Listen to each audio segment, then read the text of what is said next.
O sea, sí. Pues mira, ya empecé a grabar. Por enésima vez. Okay. Ya no quiero que me pase lo que les conté del ginecólogo de hombres. Ay, chavos, el día de hoy es un episodio como muy pues denso, porque todo comenzó, les decía nuevamente, porque una amiga que vive en Japón y hay un bosque donde la gente se va a suicidar. Yo quería tocar el tema, pero era como, se va a decir pura tontería, estoy 100% seguro. Tengo aquí a mi lado una psicóloga chinoncísima. Ay, qué emoción. Ella sabe mucho del tema, ayuda a gente que está pasando por esas proezas y por nada, esas.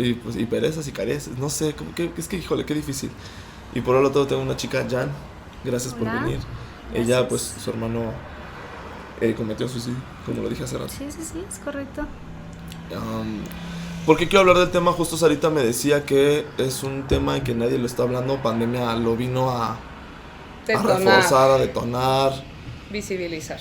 Y no sé, o sea, en lo que yo pueda, en mi pequeño granito de arena, porque tengo muchas dudas también con respecto al suicidio. ¿Se puede? ¿No se puede? Yo le preguntaba a Jan, ¿cómo te hubiese gustado escuchar algo así antes de? ¿Cómo ves estas alertas? ¿Sí me explico? O sea, como, sí. No sé, pero antes que nada, preséntense ustedes, por favor, mis niñas. ¿Cómo están? Gracias. Yo muy bien, por venir. Creo que es un episodio que se ha buscado tanto, y pues se está logrando. Y tantas trabas contra todo. Pero tenemos esa oso. traba porque creo que le tenemos mucho respeto al tema. Sin embargo, pues nada, lo que te decía, para mí tu espacio me parece fundamental. Porque eres parte de un cambio. Y eres de los que se avienta a poner los temas rasposos sobre la mesa, sobre los cuales nadie está hablando, particularmente, y ya me callo para cederle a Jan, pero esta temática de suicidio, lo que les platicaba, yo en mi formación académica, en la licenciatura, en la especialidad, tienes la teoría, tienes la base teórica, sin embargo, no tienes, es raro que llegue, o sea, que se trabaje tan rudo, tan como es, lo ves como inalcanzable, lo ves como en películas y es raro. Entonces, el espacio que tú nos abres para ser parte de esta ampliación de conciencia, pues ojalá no la reguemos. Si la regamos, sí. Esperamos sepan que es con mucho respeto, cada quien desde sus áreas. Y algo obviamente. una palabra que ahorita te presentas, Jan, una palabra que me gustó mucho de Jan, con mucha compasión. Exacto. Con mucha compasión, porque creo yo que lo que te decía justo, no quiero sonar insensible, como lo decíamos de red, pero sí se puede prevenir. Pero ahorita lo vamos a ver. Vamos a desmoronar. Jan, preséntate, por favor. ¿Qué onda? Pues yo soy Jan, ya había estado por aquí antes, qué gusto saludarlos a todos. Gracias, Laza, gracias, porque es un tema que... Gracias a ti. Cuando me preguntaste que si era algo que quería escuchar, la primera cosa que me vino a la mente fue, por supuesto que sí. Wow. Digo, vivirlo ya en tercera persona o en primera persona es totalmente diferente, es una experiencia que pues te cambia totalmente, y sí me hubiera gustado generar una conversación en aquel momento y que no pasaran 15 años para que yo tuviera un duelo. Comenzando por suicidio, ¿qué es?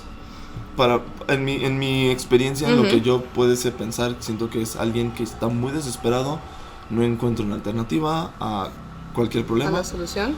Y decide terminar su vida. Es eso. O sea, tú, a grandes rasgos, una psicóloga, ¿qué te diría? O sea, ¿cuál sería como...? Si te vas a una definición, e insisto, no quiero sonar insensible, pero si te vas a la definición, terminar con tu vida. Wow. Obviamente ahí es ver la base tanto psicológica como psicoterapéutica y diversos propuestos de psicoterapia, ¿no? Como cada propuesta de psicoterapia lo trabaja, porque en psicología pues es terminar tu vida, sí, deliberadamente. O sea, no hay un error, es una toma de decisión consciente, la cual obviamente se hace ya esto es lo complejo, cada personalidad es un mundo. Entonces, ¿por qué motivos? Cada quien tiene los suyos. Sí. Cuando dices consciente, Sari, se refiere a que literal esta persona está completamente plena en sus facultades de que quiere terminar su vida, pero ¿crees que eso se le llame conciencia? No, a lo que voy con conscientemente es de que no estás pasando por a veces pasa, obviamente, a veces sí hay un brote psicótico, o sea, digo, no les voy a dar clase de psicología porque pues, no sería desviarme demasiado, pero en la psicopatología hay una distinción entre neurosis y psicosis. O sea, la neurosis, digo, son términos de 1970, pero siguen prevaleciendo en la clasificación de trastornos mentales. Wow. Psicosis es la desconexión de la realidad. Sí pueden pasar por brotes psicóticos. A veces, por ejemplo, el ataque de pánico propio de la ansiedad, a veces parece un brote psicótico. A veces. ¿Por qué? Porque es la sensación de que te vas a morir. Wow. Entonces, o sea, obviamente consciente significa que tú deliberadamente lo estás decidiendo. Ok, entonces ya de ahí el sesgo puede ser obviamente a consecuencia de depresión, de algún trastorno bipolar, anteriormente conocido como maníaco depresivo, o sea, podemos ir. Sí. Jan, dígame. Es que contigo tengo tantas preguntas porque te digo, tuve un primo que se suicidó, pero a mí me dijeron se suicidó cuando yo tenía como 14, 15 años. Pero me dijeron hasta que yo tenía 25 años.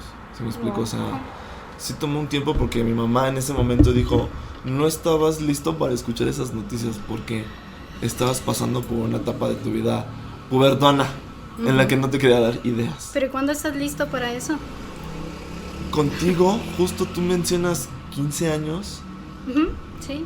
¿Cómo? Platícanos un poquito de tu historia. Ya sabemos que eres lesbiana, porque pues obviamente contaste en el episodio, pero ¿cómo era la convivencia con tu hermano? Lo primero que se me ocurre es, ¿cómo no? O sea, ¿qué fue lo que cambió en él? ¿No cambió nada en él? Wow. ¿Te dejó un mensaje? Qué bonita pregunta.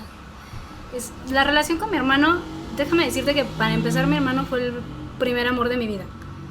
Entonces él fue mi mejor amigo. Yo... viví con papás distantes un poco en la infancia, entonces mi hermano fue como mi papá, por así decirlo.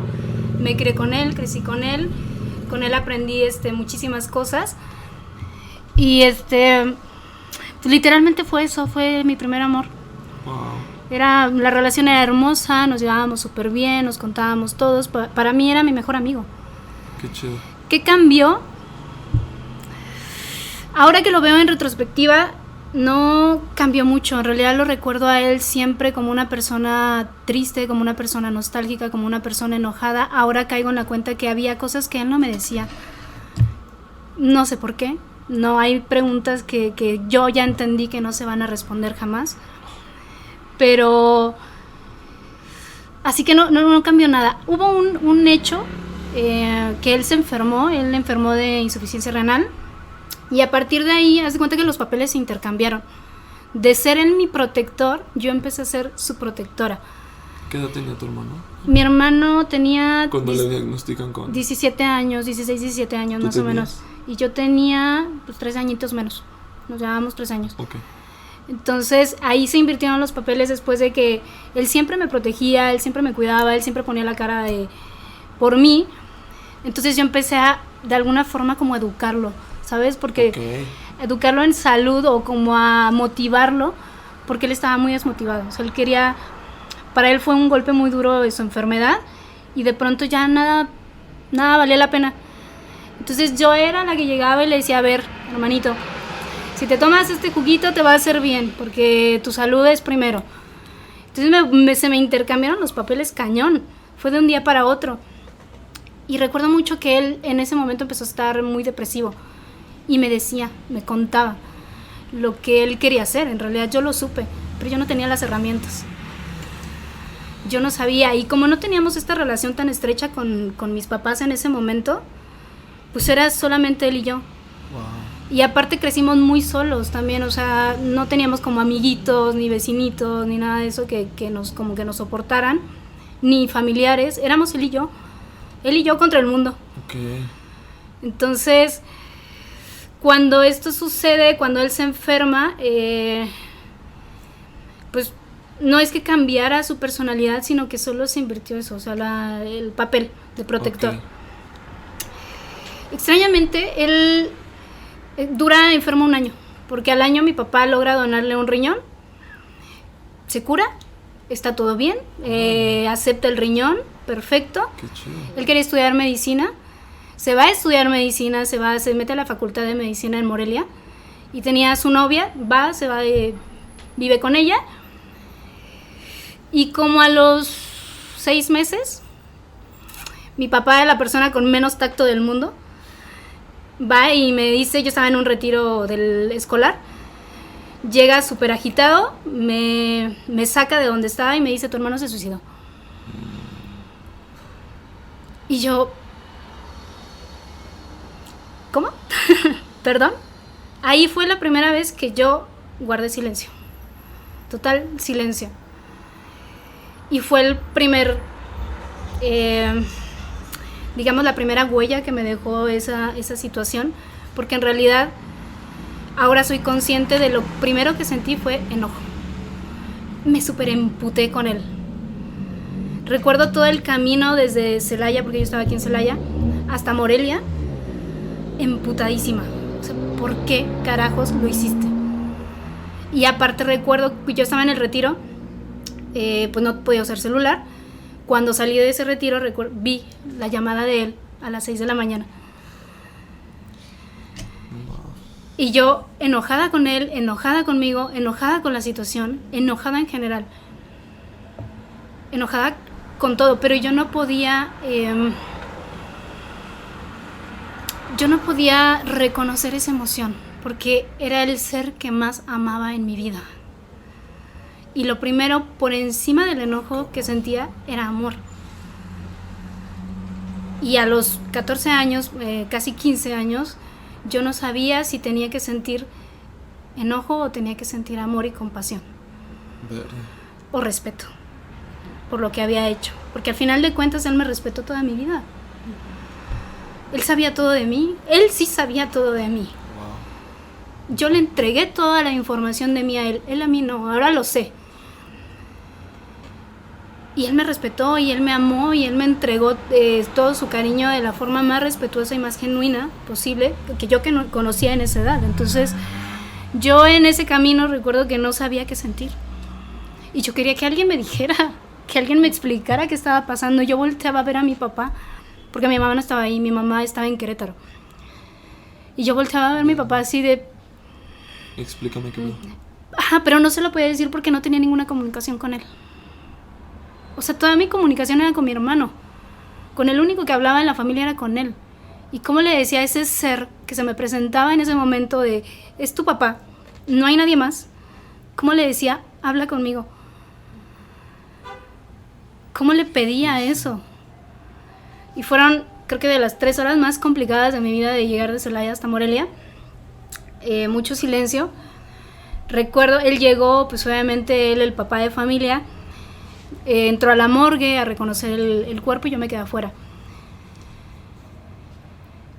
Y recuerdo que llegó, como 1 hora después llegó mi mamá pidió un taxi desde Querétaro hasta Morelia. Y yo vi a mi mamá y tuve el reconocimiento de mamá, protección, y quise correr a ella y decirle, bueno, si papá no pudo, tal vez mamá lo hará. Entonces corrí y recuerdo que mi mamá bajó del taxi y lo primero que hizo fue desvanecerse. Se dejó caer.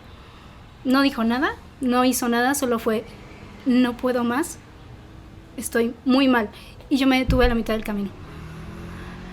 Agarré aire y dije, mamá me necesita. Entonces fui, la sostuve y lidié con, en ese momento, algo que era el abandono de mi emoción, de lo que yo estaba sintiendo, y se lo di a ella. Le di el apoyo, el soporte que necesitaba o que creía que yo le podía dar. Y ahí estaban las primeras huellas que me estaba dejando. Porque me volví una persona compasiva, pero de manera excesiva. No estaba siendo respetuosa con mis emociones. No sabía hacerlo tampoco. Hoy ya puedo ser compasiva conmigo, pero en ese momento no sabía hacerlo. Es que también, ¿qué edad tenías? 14 años, 15 años. Esa edad que las hormonas nos pegan. Sí, y no, y te digo, o sea, con la ausencia de papás también, o sea, ausencia emocional, porque no hubo una ausencia como, pues, de que nos dejaran, ¿no? O sea, siempre estuvieron al pendiente de nosotros económicamente y eran papás responsables, son papás muy hermosos, yo los amo tremendamente y puedo reconocer todo lo bueno que hicieron por nosotros, pero emocionalmente sí fueron papás ausentes. Y eso, pues, afectó muchísimo. Entonces, después de eso llegamos a casa y siguieron generándose huellas, siguieron generándose más complicaciones, porque igual toda la atención era para papá y mamá. Creo que nadie habla sobre cómo le afecta a un hermano el suicidio. Todo el mundo va sobre mamá y sobre papá. Y ahí nació otro conflicto familiar muy grande, que creo que es el que todo mundo evita y la razón por la cual la gente no lo habla, que es la culpa. Toda la culpa siempre va para papá y para mamá. Tratando de entender a tus papás, ¿qué fue? ¿Qué crees que es? O sea, ¿ellos están conscientes de que fueron papás ausentes? Hoy sí, hoy ya lo saben. Y recientemente lo hablamos hace 2-3 semanitas, ¿eh? Dios. Hace poquito que inicié yo mi duelo. Mi duelo inició por la separación que hablábamos en el episodio, bueno, el podcast pasado. Ajá. Y resulta que tuve que lidiar varios duelos. Y en ese duelo me encontré con el duelo de mi hermano. Y de la manera más respetuosa traté de compartirlo con mis papás, porque si no lo compartía con ellos no iba a ser igual. Era algo de los tres. Verde, qué fuerte. Hoy son conscientes, hoy son más conscientes de eso. A través de mi duelo, a través de mí. Jan, son preguntas de qué hubiese pasado, qué hubiese... O sea, es el típico de... Ya sabes, el hubiera no existe, pero... ¿Qué crees que hubiese pasado por la mente de tu hermano? A lo mejor son, como tú dices, ¿no? Preguntas sin respuesta, pero... ¿Crees que hubiera ayudado en algo si le hubieras contestado la llamada a tu hermano? Te soy honesta, desde hace mucho tiempo el hecho de obligarme, porque en ese momento fue una obligación, el obligarme a respetar su decisión y a amarlo desde su decisión, hizo que se eliminara esa pregunta de mi cabeza. También es una forma de ser compasiva conmigo, es una forma de no culparme, de no castigarme en el hubiera, porque te podría decir, pues claro, tal vez sí, pero hoy entiendo que quizá las cosas fueron como tenían que ser en ese momento. Así que no lo sé. ¿Tu hermano era alguien bulleado? No, mi hermano era una persona súper querida, súper amada. Recuerdo también su funeral. Te juro que yo creo que menos de 150 personas que había ahí no eran, que fueron solamente a mostrarle su respeto y su cariño. Yo no entendía. Era una persona súper querida. Todas las personas del hospital, cuando él enfermó, lo buscaban, lo amaban, lo adoraban. Era una persona que tenía una energía increíble. Pero vuelvo a lo mismo, yo lo recuerdo a él como una persona muy triste. Así que algo pasó en su niñez que yo no sé y que no voy a saber, que le afectó.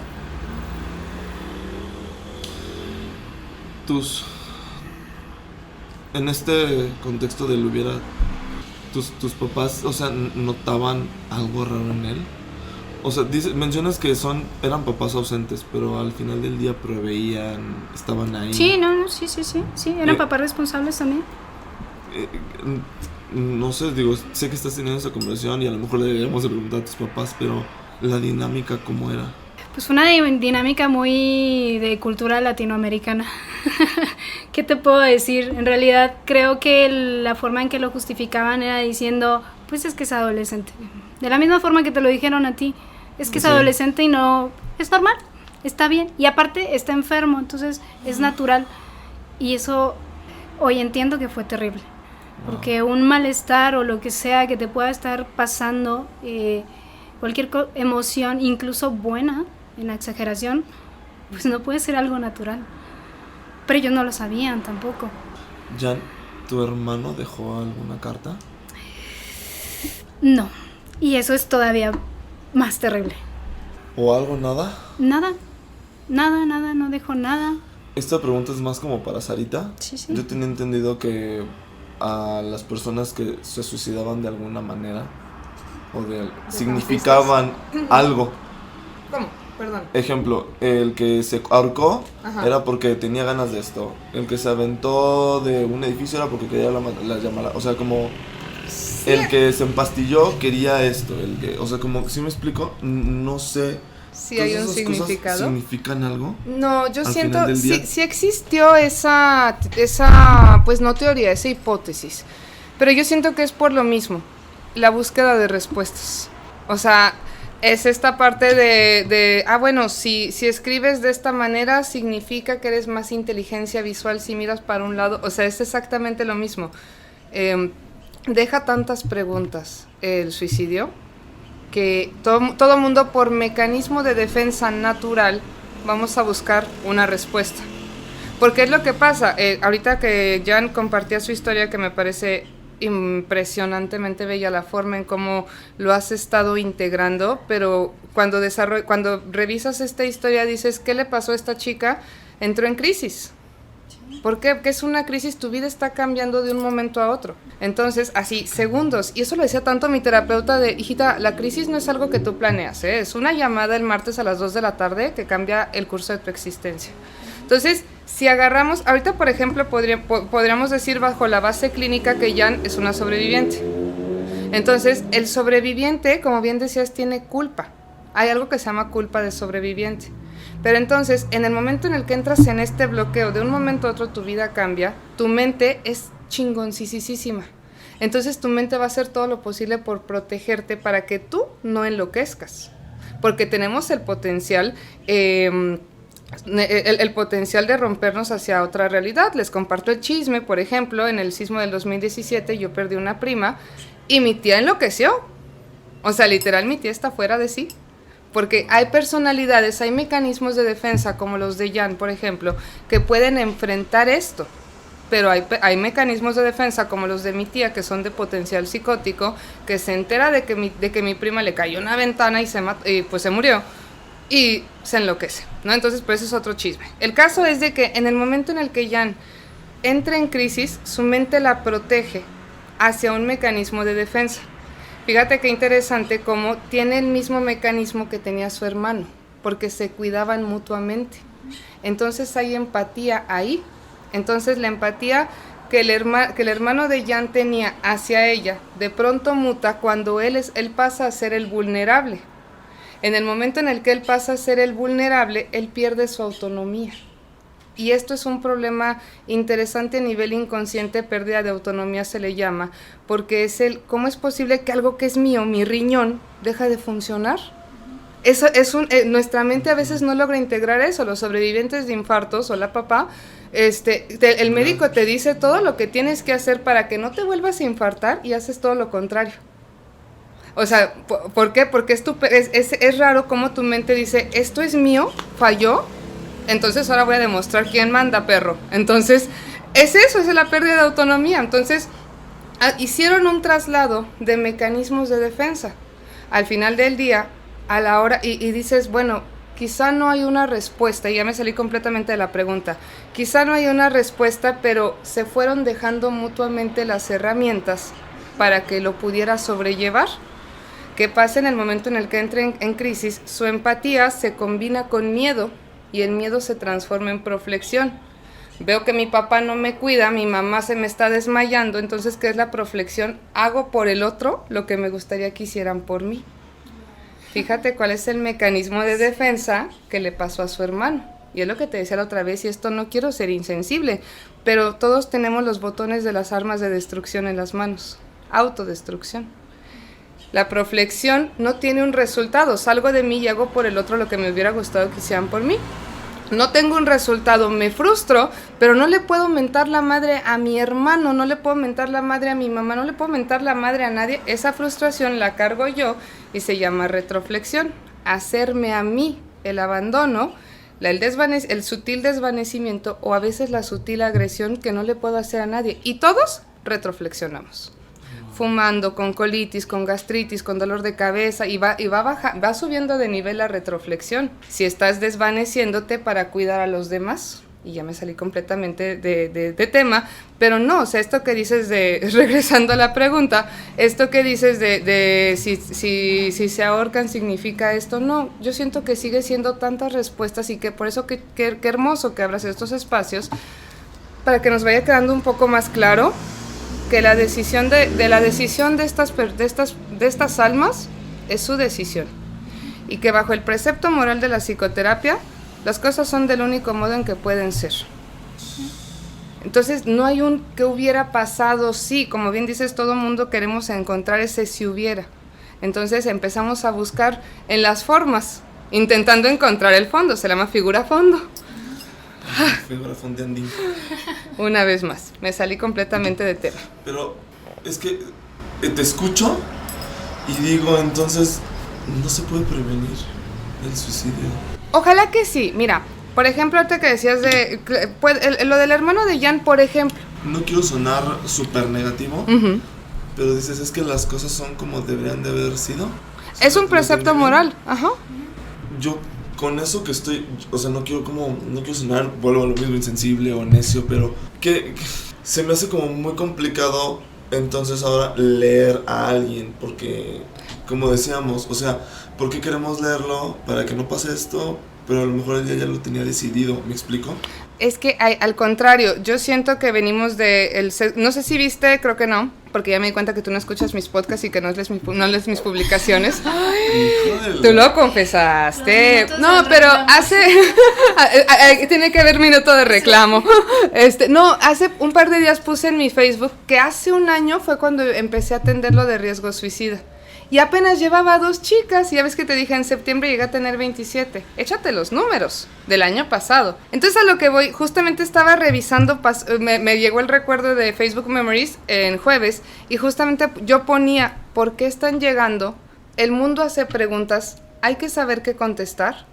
Y además de todo, yo me acordé de cuando yo tuve una depresión, ¿cómo se llama? Se me acaba el nombre, depresión estacional viviendo en Montreal. O sea, yo...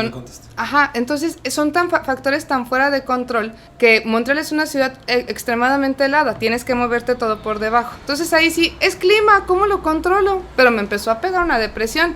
Pero me acuerdo mucho, y eso lo puse yo en mi hipiosidad, pero genuinamente lo creo. De hecho, por esa razón yo decidí ser psicóloga.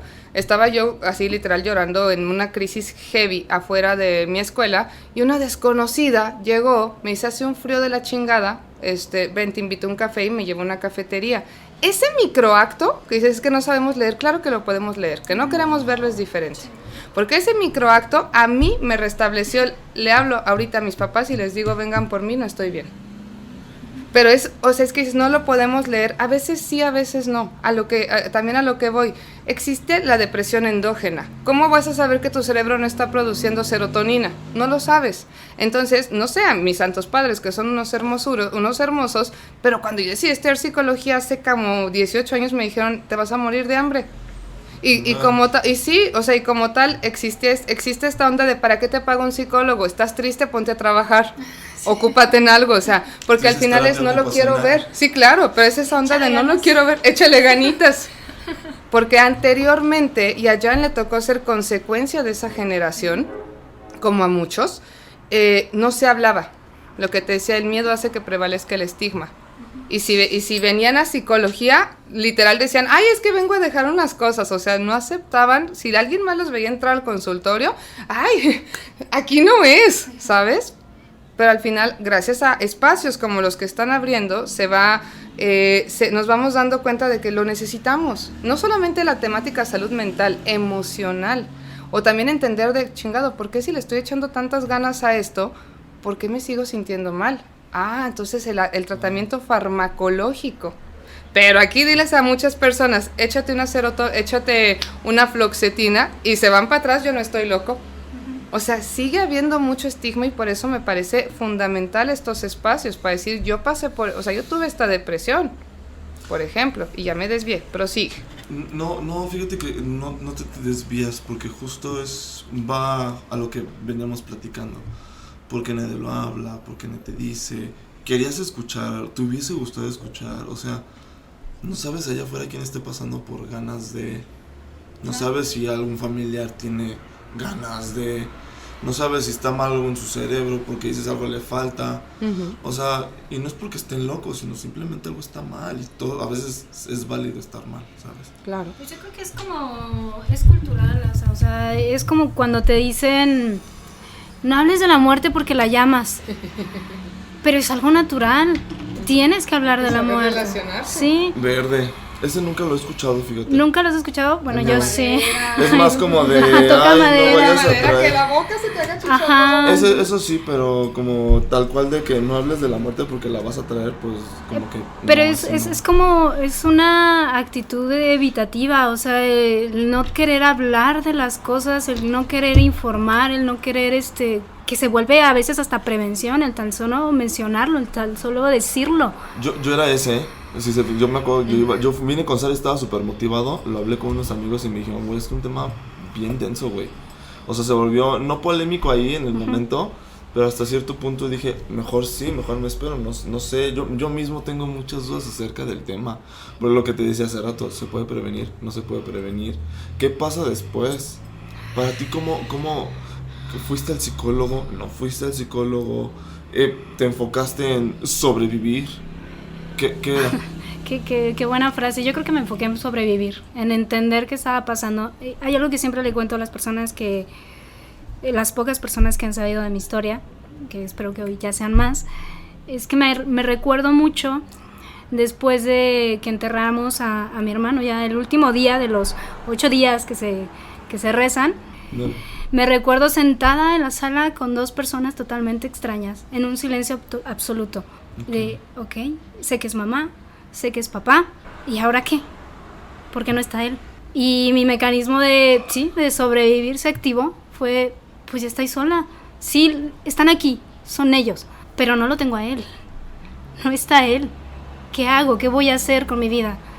Y te digo, o sea, fue de las primeras huellas que me dejó para mí, creo que fue de las primeras veces en aquel momento que intenté entender el amor como tal, porque yo lo amaba como a nadie en el mundo y quería entenderlo, quería respetarlo, cuando en realidad estaba muy enojada. Claro. Y me provocó esto, o sea, me provocó una sobreempatía donde hizo que me descuidara a mí misma.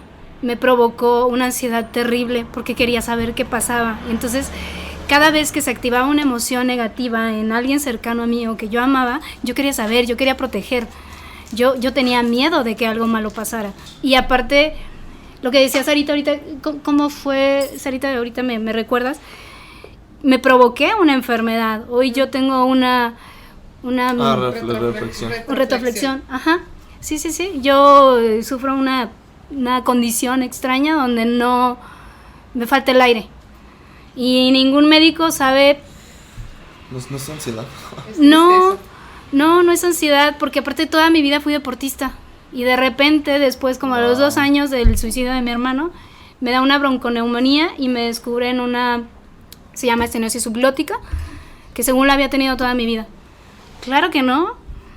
Fui deportista toda la vida, ¿qué pasó ahí? Pero hoy ya puedo entender que fue porque no pude hablar muchas cosas. Porque no lo dije, porque aparte se volvió un tabú. Porque aparte mamá se ponía como loca cuando decían suicidio, porque nadie podía decirlo, porque mamá y papá se sentían muy culpables. Entonces, por mucho tiempo fue decir que mi hermano había muerto en un accidente, cuando no era así.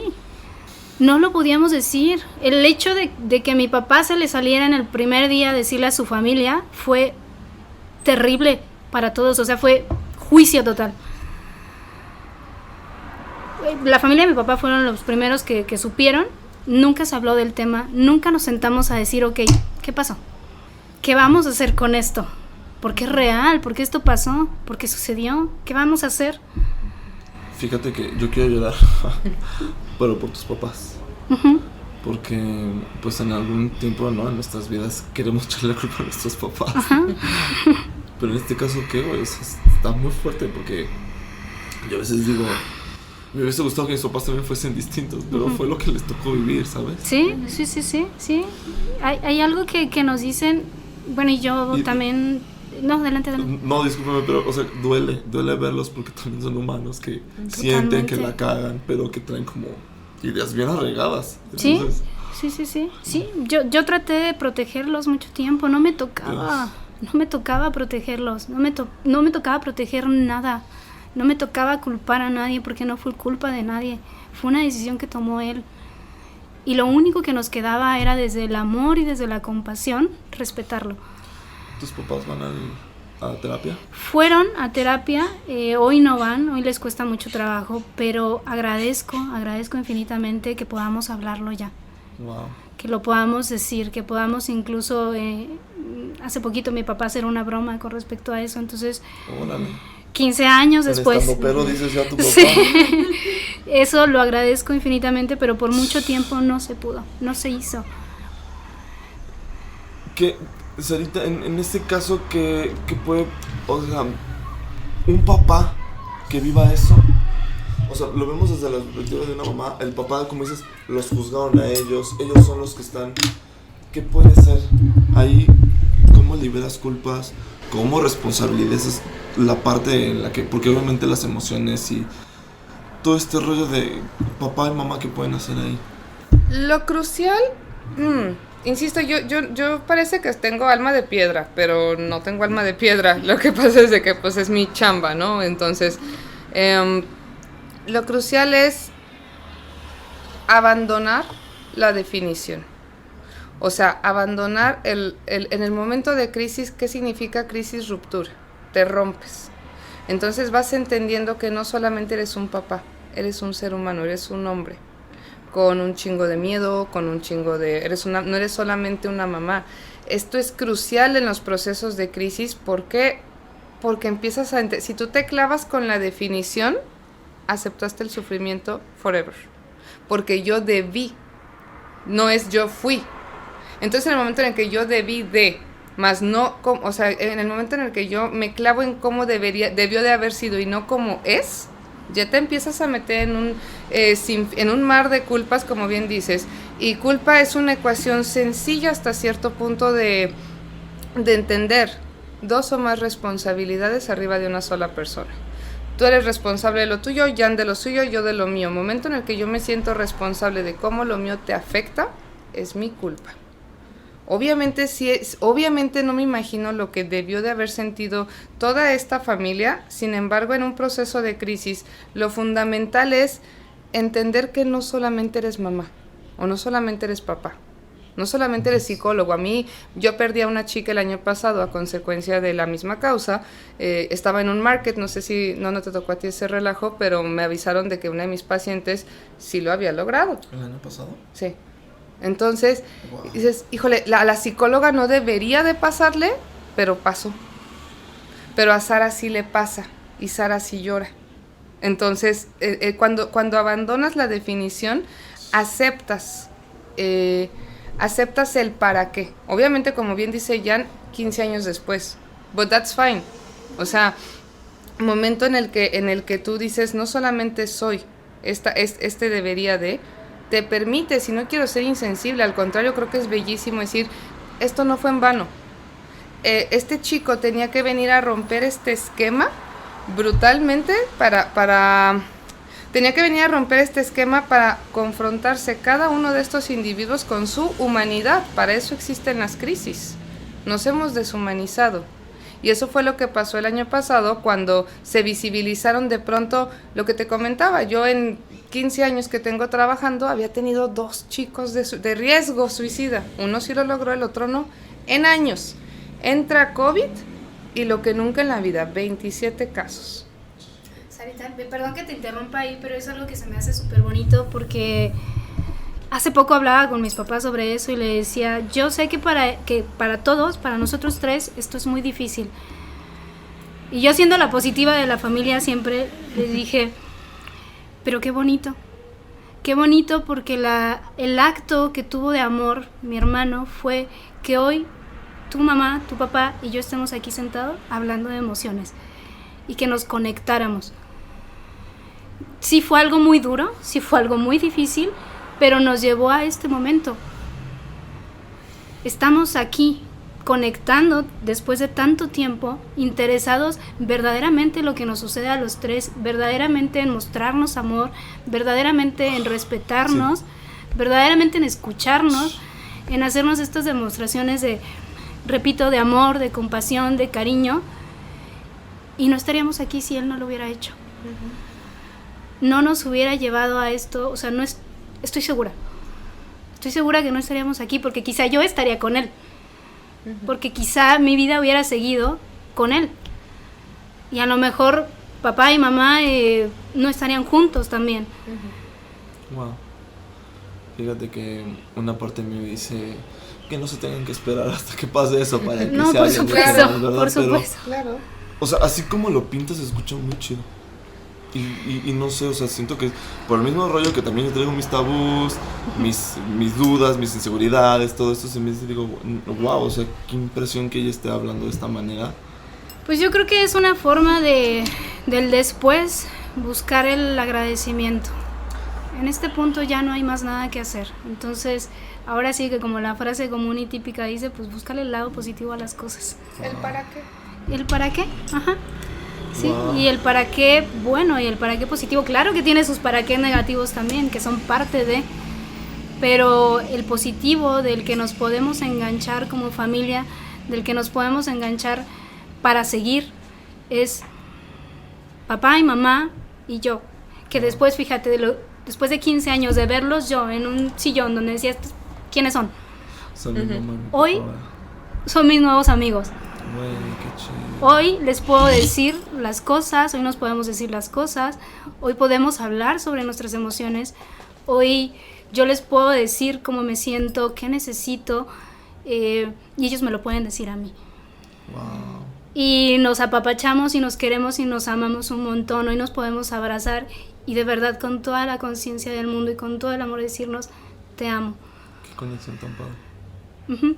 Sí, hoy Qué es una chido. conexión muy bonita, muy padre, muy consciente, muy responsable también, porque es cierto, no dejamos de ser personas individuales también, o sea, soy hija, es mamá, es papá, pero también es Margarita, también es Maximino, y pues no somos perfectos.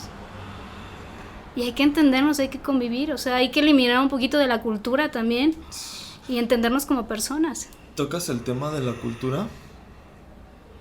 Porque evidentemente es parte del problema y de la solución. Claro. ¿Qué le dirías a la sociedad? ¿Qué te juzgó en ese instante? ¿Qué le diría? Híjole, qué pregunta tan complicada, ¿no? Nunca lo había pensado. Porque si te fijas, es eso, o sea, si lo volvimos un tabú, es nuestra culpa como sociedad. Pues quizá le diría lo mismo que le dije a mi mamá hace unos años. Trata de educarte, mamá. Wow. Trata de conocer más allá de lo que ya sabes. Trata de investigar, trata de tener más conceptos, de tener más apreciaciones que no sean solo la tuya o la que te enseñaron, porque puede ser que no sea la correcta. Puede ser que sea la que no necesitamos como familia y la que no necesitas como mamá y la que no necesitas como Margarita. ¿Verdad? Tan Así difícil. que- Suena tan difícil, tan sencillo, perdón, pero tan difícil. ¿Cómo le haces entender que sí? Hay güeyes que ni siquiera saben respetar el alto. O sea, es una sociedad que luego a veces no quiere ser educado. Pues no sé, la forma en que yo he aprendido a hacer las cosas siempre ha sido a través del amor, a través de pedir las cosas por y con amor. O sea, yo Y me por senté... favor y de buena manera, Ajá, dices sí. tú. Y por favor y con responsabilidad afectiva, porque es entender también que para ellos no es fácil, que ellos tienen cargando muchas cosas. Pero si queremos funcionar como familia, que se los dije también hace poco, si queremos funcionar como familia, vamos a tener que entendernos como Educarnos. familia y educarnos y entendernos Wow. y respetarnos. Sarita, esta pregunta es la misma para ti, pero de manera de conciencia colectiva. Colectiva. ¿Qué puede hacer la sociedad? Tú que conoces a Miguel Zelaya, que te Obvio. viene a dejar aquí, que te viene a dejar aquí Obvio. temas bien ¿Qué de ves? salud mental. Desde tu trinchera, qué puedes, o sea, gente, hablen de esos temas. No te Incomódense, vuelve- exacto. No te vuelve ni más, ni menos macho, o sea, puede prevenir. El incomodarse, justo cuando le preguntas a Ian, esa sería es mi respuesta. Se hacen lealtades y hemos confundido el amor. O sea, creo que si te tapo a ti con frente a mí, y perdón, es crudísimo, pero la ética de psicología es muy cerrada y me encanta. Si el paciente está en riesgo o pone en riesgo a alguien más, al diablo el secreto profesional. Así. Wow. ¿Por qué? Porque te quiero tanto, tanto, tanto que esta no te la apapacho. O sea, te quiero ver tan bien que esta no te la voy a apapachar. A lo que voy. Todos queremos ser el bueno. Entonces todos queremos estar cómodos. Nadie quiere incomodarse, nadie quiere ser el soplón que ay le caché mota. O sea, ¿sabes? Nadie quiere ser esa persona. Pero, y es lo que les platicaba de cuando estuve en Montreal. Claro que tienes ojos y claro que puedes ver a una persona, pero que no quieras incomodarte, decir estás bien porque te van a decir qué te importa. Es como un chiste que tienen en mi familia de que de verdad yo le pregunto hasta el de los elotes de ay lo veo triste, todo bien en casa, pero de verdad, o sea, y no es por chismosa, pero neta me encanta andar por la vida de que todo bien. Ay, o sea, todo bien en casa, en inglés, is everything okay at home. ¡Ay, Jesucristo! Hasta ya podemos ir por la... Pero es eso, o sea, suena... La incomodidad revela el potencial. Como sociedad estuvimos tan cómodos tanto tiempo que entonces déjame entro en el espiral optimista porque nadie quiere tomar un proceso de psicoterapia. Quiero tomar un curso con amor y respeto, pero es muy real. Quiero tomar un curso de 18 horas que me va a decir que ya me amo. O sea, el esfuerzo pendejo no existe. Wow. Y estoy peleada con el esfuerzo pendejo. Nadie va a aprender un idioma en 3 semanas y nadie va a bajar de peso en tan solo 2 días. Mucho menos vas a aprender, no vas a poder. O sea, mucho menos vas a aprender a amarte en 18 horas. Y si le invertimos a tanto, ¿por qué no le van a invertir un proceso de psicoterapia como estilo de vida? No necesariamente como tienes un problema mental, sino aprender a conocerte, que es lo más incómodo. Entonces, como mismo consejo, pero yo como a la sociedad les diría, incomódense. Estás viendo que a tu amigo por alguna razón lo veo muy mal, como que lo veo raro, pregúntale. No quiero ser no quiero ser el buena onda que nada más le está apapachando la neurosis. La gente que te quiere te confronta con tu mierdero. Sí. Así de sencillo. Fíjate que hay una frase que últimamente me resuena mucho en la cabeza, que es, lo usan mucho los millennials, es que si algo te incomoda o algo no te gusta, te muevas. Y creo que lo han usado mal, creo que lo han entendido mal. Wow. Creo que, ¿y si no te mueves? ¿Y si mejor lo entiendes? ¿Y si mejor lo preguntas y después lo luchas? Y cuando lo luchas te das cuenta de la capacidad que tienes. Y si lo enfrentas, ¿qué pasa? ¿Crees que esta generación de cristal tenga algo que ver con...? Mucho. ¿Con qué? Perdón. No, pero es que... ¿Con qué sí? Con todo. Así, es que se me hace súper...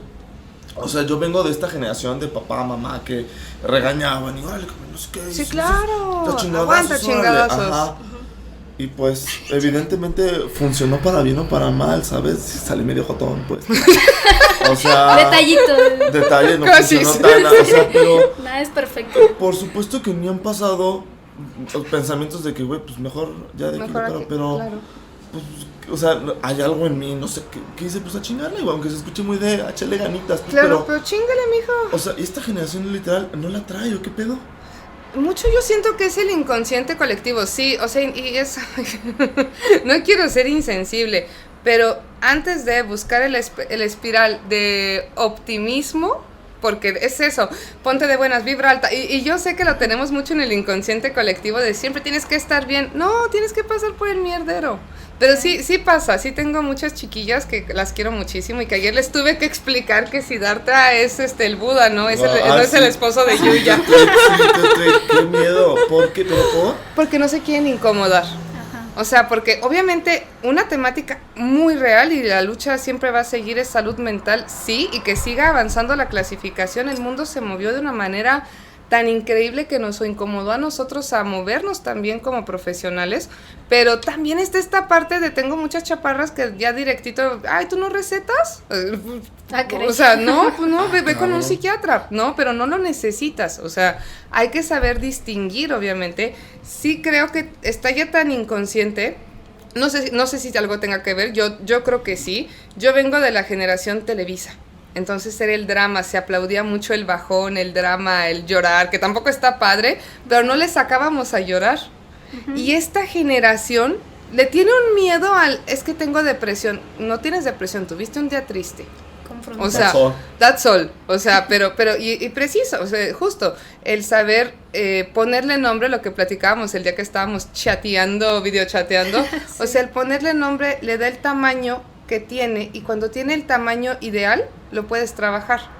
Sí, ya no es el ya no es el monstruo, ya no es Voldemort, exacto, al que no debe ser nombrado. Yo lo decía en inglés, pero the one who has not been named. Soy un básico, no sé qué rayos. Pero, o sea, entiendo, Sara, pero, güey, lo que me decías justo, no tienen estas herramientas, literal, no tienen estas herramientas de, bueno, tuve un día difícil, me salgo a correr, puedo llorar, puedo hablar con alguien. Me puedo hacer rosquita, no va a pasar nada. Pero creo que al final eso fue lo que pasó con pandemia. O sea, se visibilizó, siempre ha existido, sí, pero se visibilizó demasiado la urgencia de salud mental. ¿Por qué? Porque de pronto estás en tu casa y ya no tienes ninguno de los estímulos que te da un sostén. Pero pues al final del día esa es una base fundamental dentro de los postulados de psicoterapia. Todo va a pasar. O sea, tu bienestar genuino y duradero no está en tu pareja, no está en este bar, está en ti. Que no lo sabemos es diferente, que no lo queremos confrontar. ¿Por qué no nos enseñan eso desde día 1 en Parbolitos? Porque, ¿sabes por qué? Porque si no, no habría psicólogos. Porque yo no tendría para comprarme mis chicles. No, porque si no te costó, no es tuyo.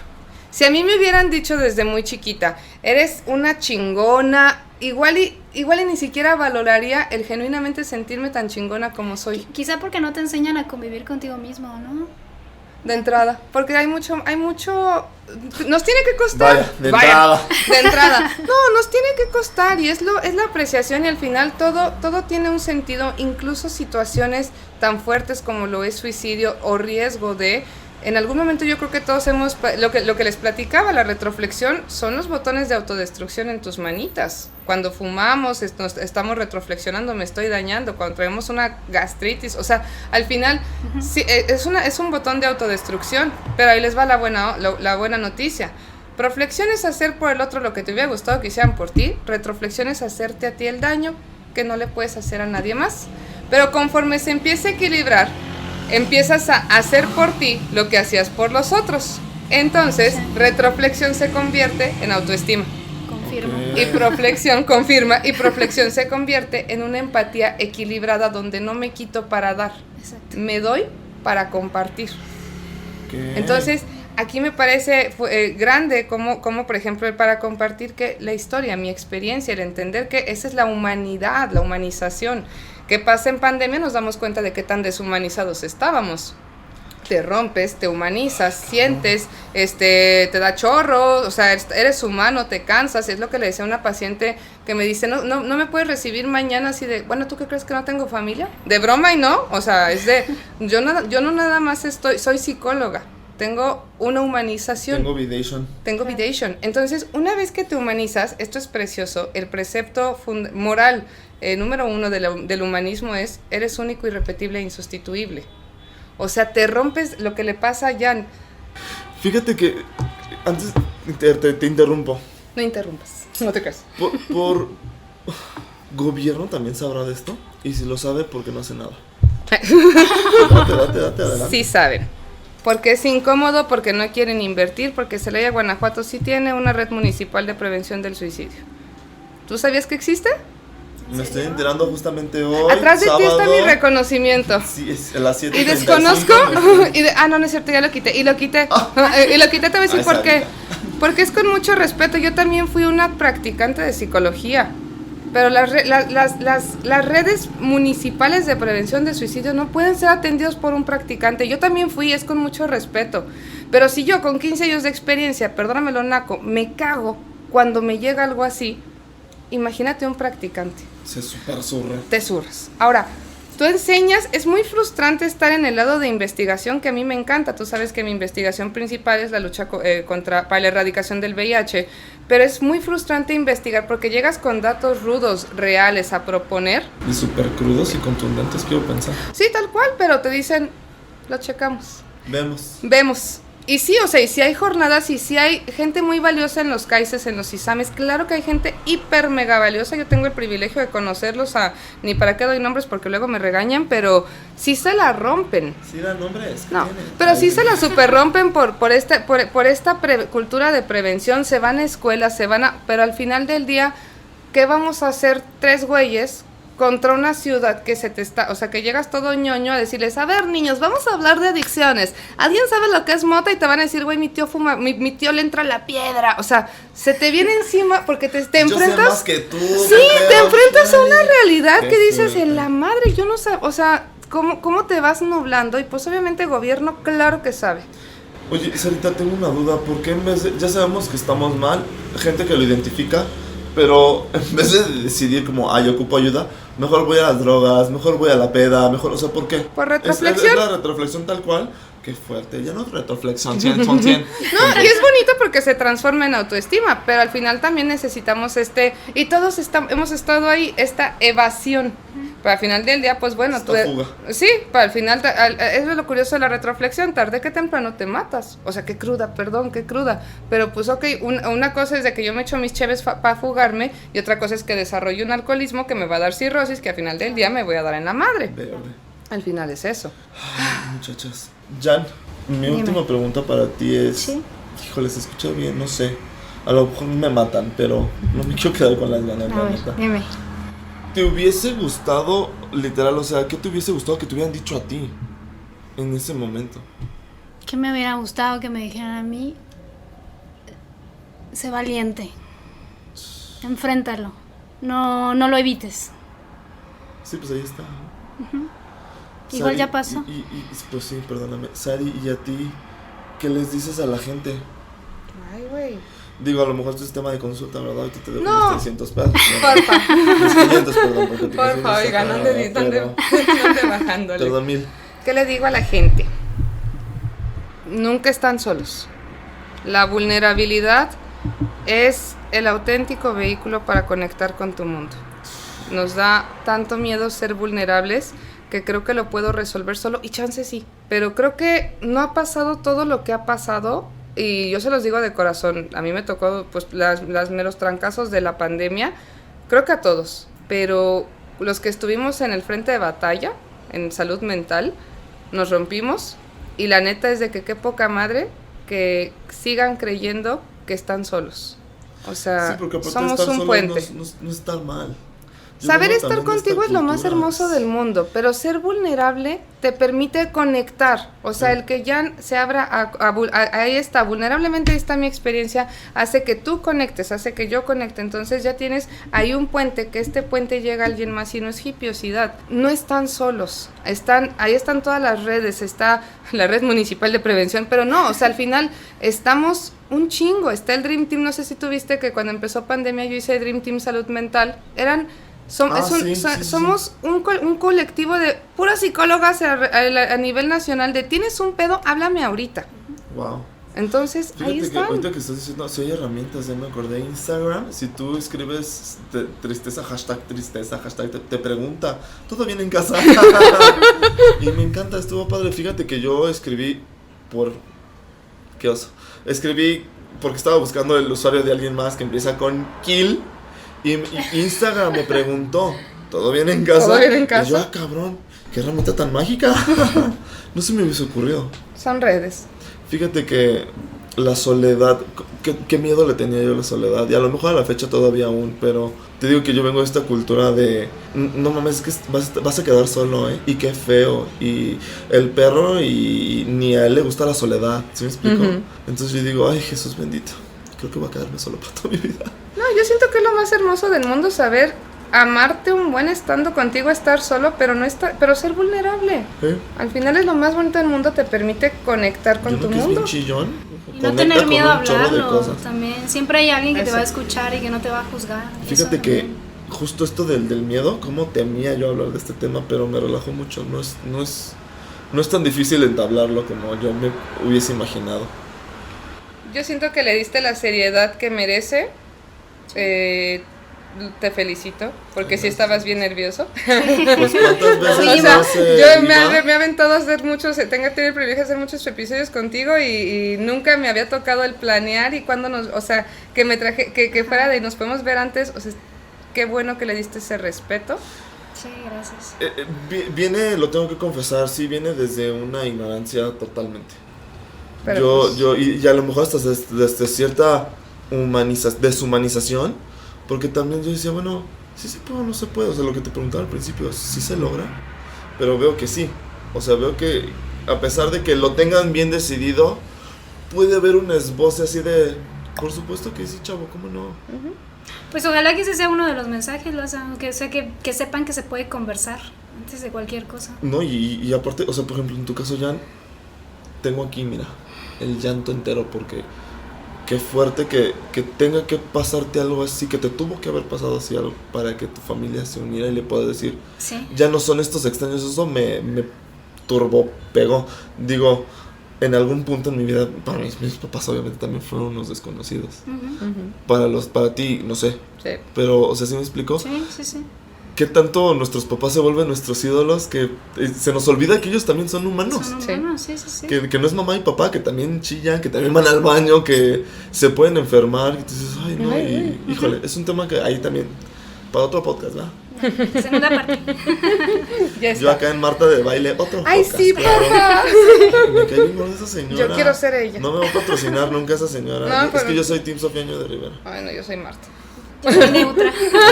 Tú Puedes eres estar con los dos. Tú eres Suiza, un país liberal, muy neutro. Oigan, pues muchísimas gracias. No, hombre, Hombre, muy, gracias. muy honrada, muy Nos agradecida. sincronizamos. Hasta El día, nos sincronizamos. el ¿Ya día de ves? hoy, el día de hoy no es momento influencer porque no debería de ser, pero sí me gustaría que la gente supiera en dónde encontrarlas, por si llega a escuchar este Un episodio. momento influencer.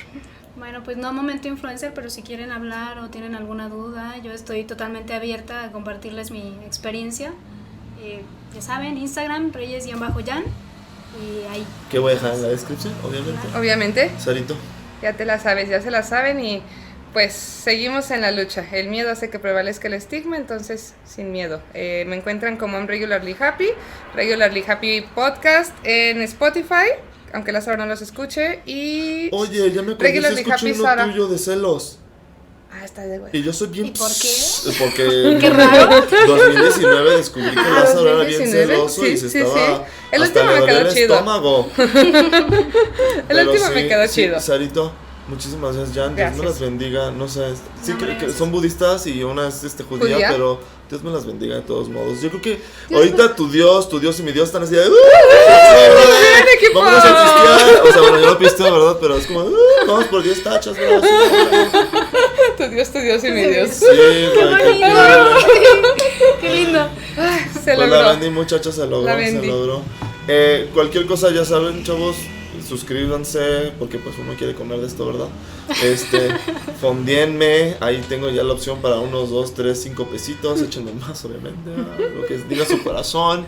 Suscríbanse al canal de Sara, vayan a preguntarle cosas a Jan. La verdad es que se está volviendo chistoso, pero en el fondo, mira, uno está chillanding, Chillanding. porque... Dices ahorita que es nuestro mecanismo también de defensa. el ponernos a bromear. Pues la Sabemos vendí. que es serio y tenso. La vendí. La vendí. Gracias. Igualmente. Gracias, gente. Espero ojalá que sí ¿Que se... llegue? Tengo mis dudas porque obviamente me escuchan apenas 200 personas. Ay, llegará. Gracias, Llegará. Dios. Pero ojalá Llegará. que sí. ¿Cómo me dices tú? A los Spotify Awards. Claro, ya me vi, ya nos vimos. ¿Ya De lo la mano del decretaste? Badía, de la mano con el Badía. Lo veo aquí pegado en tu escritorio. Sí, sí, Ah, sí. más ¿De bien, la ahí mano está de mi quién? sigilo. ¿De quién? Con el Badía, El el de de leyendas, ¿Ves claro. Legendarias? Sí, sí, claro. O Jesús sea, bendito. está decretado. Ay, yo me veo al lado de mis Blackpinks. Chao, gente. Ya, adiós. Vámonos.